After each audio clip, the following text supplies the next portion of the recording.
Channel commerce with me. ये video number 4 है। Video number 1, 2, 3 में आपको मैंने बता दिया कि कंपनी लॉ कहाँ से आया है, इसके फीचर्स क्या क्या है, इसके ऑब्जेक्टिव्स क्या क्या है, ठीक है, और प्रोविजंस क्या क्या है। ये सब कुछ मैंने वीडियो नंबर 1, 2 और 3 में बता दिया। अब वीडियो नंबर 4 में अपन बताएंगे कि एप्लीकेशन ऑफ दिस एक्ट, मतलब ये जो एक्ट है कंपनी एक्ट 2013 में किस किस के ऊपर एप्लीकेशन होता है, मतलब किस किस के ऊपर लागू होता है। तो आपका क्वेश्चन कैसे आएगा? क्वेश्चन आएगा explain scope and application of the companies act 2013 का। ये क्वेश्चन आ सकता है, देखो, ठीक है। और वीडियो आपको नहीं मिलेगी, ये वीडियो आपको नहीं मिलेगी यूट्यूब पे, तो इसको अभी से अच्छे से पढ़ लेना। पहली कंपनी, पहला पॉइंट है all companies incorporated under the act or under any previous company law. मतलब ये जो एक्ट है कंपनी एक्ट 2013 में किसके ऊपर एप्लीकेबल होगा? वो कंपनीज के ऊपर एप्लीकेबल होगा जो क्या होगी, कंपनी एक्ट के अंदर रजिस्टर्ड होगी, या इस एक्ट से पहले जो भी एक्ट था उसके अंदर रजिस्टर्ड है वो कंपनी, उसके ऊपर क्या होगा, ये एप्लीकेबल होगा। कौन सा एक्ट? Company act 2013। बोलते हैं ना कि ये वाला एक्ट किसके ऊपर एप्लीकेबल होगा? वो कंपनी जो इसके अंदर रजिस्टर्ड होगी या इससे पहले जो लॉ था उसके अंदर रजिस्टर्ड होगी, तभी ये क्या होगा, ये वाला एक्ट एप्लीकेबल होगा उन कंपनीज के ऊपर, ठीक है। ये समझ में आ गया। दूसरी कौन सी कंपनीज होगी? ऑल इंश्योरेंस कंपनी, सारी इंश्योरेंस कंपनी होगी, उनके ऊपर ये एक्ट एप्लीकेबल होगा। और किस किस के ऊपर नहीं होगा? वो है provision of the company provision of the insurance act 1938। जो भी इंश्योरेंस एक्ट 1938 के अंडर में इंश्योरेंस कंपनी आएगी, ठीक है, प्रोविजंस को फॉलो करेगी, उसके ऊपर ये फॉलो नहीं होगा। कौन सा? कंपनी एक्ट 2030, क्योंकि इसका खुद का एक्ट है तो वो इसके ऊपर क्यों बेस्ड होगी। तो ठीक है, provision regulatory and development authority act 1999।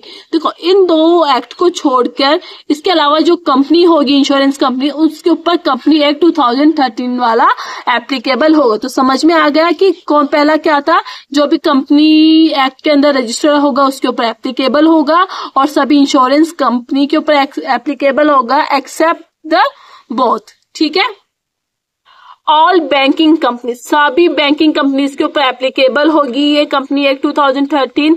किसको छोड़ के? Provision of the banking regulation act 1949 के अंदर जो कंपनी रजिस्टर्ड होगी उन्हें छोड़कर, इसके अलावा जो भी बैंकिंग कंपनी है वो इसके अंडर में आएगी, ठीक है। ऑल जनरेशन और सप्लाई ऑफ इलेक्ट्रिसिटी, देखो आपको एक पॉइंट आपको यहाँ समझ में आ गया होगा कि जो कंपनी अपनी खुद की एक्ट में रजिस्टर्ड है तो वो तो उसके अकॉर्डिंग फॉलो होगी, ठीक है। और जो इसके एक्ट के अंदर रजिस्टर्ड नहीं है वो किसके अंदर फॉलो होगी? कंपनी एक्ट 2013 में होगी। इसी तरीके से जो बैंकिंग का जो एक्ट है वो है बैंकिंग रेगुलेशन एक्ट 1949, जो इसके अंदर रजिस्टर्ड होगी वो इसके अकॉर्डिंग फॉलो होगी। इसके अलावा जो कंपनीज है वो सारी किसके अंदर होगी? आपकी कंपनी एक्ट के ऊपर होगी। इसी तरीके से इलेक्ट्रिसिटी का जो एक्ट है वो क्या है? इलेक्ट्रिसिटी एक्ट 2003, जो भी इसके अंदर रजिस्टर्ड होगी वो इसके अकॉर्डिंग क्या करेगी? अपने अकाउंट्स रिकॉर्ड्स मेंटेन करेगी। बट इसके जो कंपनीज के अंदर रजिस्टर्ड नहीं होगी वो किसके अंदर होगी? कंपनी एक्ट 2013 में होगी। तो समझ में आ गया। ऑल जनरेशन और सप्लाई ऑफ इलेक्ट्रिसिटी वाले सारे इसके अंदर आएंगे। और कौन से आएगा? Any other company govern by any special act. देखो, कई कंपनीज होती है जिसके लिए क्या बनाया जाता है? एक स्पेशल एक्ट बनाया जाता है, तो वो भी क्या होगी? आपके कंपनी लॉ के अंदर क्या आएगा? फॉलो करेगी, मतलब उसे। अब देखो, और पार्टनरशिप फर्म, देखो पार्टनरशिप होता है ना, पार्टनरशिप फर्म्स हुई, LLP हुई जिसे लिमिटेड लायबिलिटी पार्टनरशिप बोलते हैं, कोऑपरेटिव सोसाइटी होती है, ये सारी किसके अंदर रजिस्टर्ड होती है? वो होती है आपके कंपनी एक्ट 2013 के अंदर आती है। जो भी फॉरेन कंपनी है पर उसका एग्जिस्टेंस कहाँ है, उसका बिजनेस कहाँ है? इंडिया में, मतलब है फॉरेन कंपनी पर इंडिया में रन कर रही है, इंडिया में उसका बिजनेस है, वो भी किसके अंदर रूल्स किसके फॉलो करेगी? कंपनी एक्ट 2013 के फॉलो करेगी। और जो भी गवर्नमेंट कंपनी होगी वो भी सारी क्या करेगी? इस एक्ट को फॉलो करेगी। तो आपको अभी तक समझ में आ गया होगा कि कौन कौन सी आपकी कंपनी एक्ट को फॉलो करेगी। पहला है जो भी इसके अंदर रजिस्टर्ड होगी वो फॉलो करेगी।